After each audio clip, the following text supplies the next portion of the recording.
नमस्कार, मी गौरव युवा महाराष्ट्र मध्ये आपल्या सर्वांचं हार्दिक स्वागत।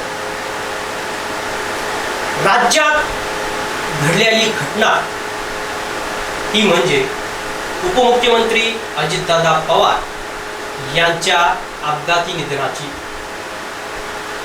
अजित पवार यांचा बारामतीच्या विमानतळातील धावपट्टीजवळ विमान अपघात झाला।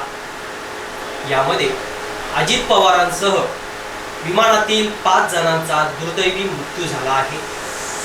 या निधनामुळे महाराष्ट्राच्या राजकारणामध्ये मोठे नुकसान झाले असून कधीही न भरून निघणारी पोकळी निर्माण झाली आहे।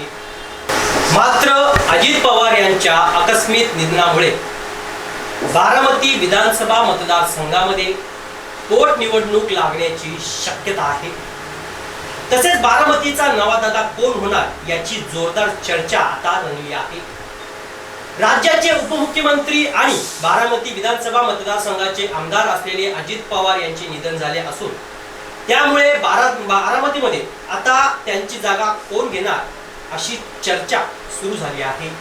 अजित दादा यांचा उत्तराधिकारी कोण आणि भाजपा सोबत गेलेल्या त्यांच्या राष्ट्रवादी पक्षाचे काय होणार असे प्रश्न आता निर्माण होऊ लागले आहेत।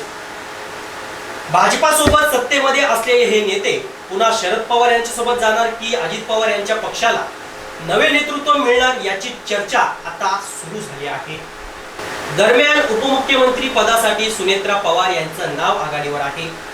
अजित पवार यांच्या पत्नी असलेल्या सुनेत्रा पवार या अजित पवारांनंतर उपमुख्यमंत्री पद सांभाळतील अशी अपेक्षा समर्थकांमध्ये व्यक्त केली जात आहे। सुनेत्रा पवार या सध्या राज्यसभा खासदार देखील आहेत। तसेच राष्ट्रवादीमधील दुसऱ्या नेत्याला राज्यसभा खासदारकीची संधी देत सुनेत्रा पवार महाराष्ट्रामध्ये येण्याची शक्यता आहे। त्यामुळे केंद्रातील राजकारण सोडून सुनेत्रा पवार महाराष्ट्राच्या राजकारणामध्ये उतरणार का असा प्रश्न आता निर्माण होत आहे।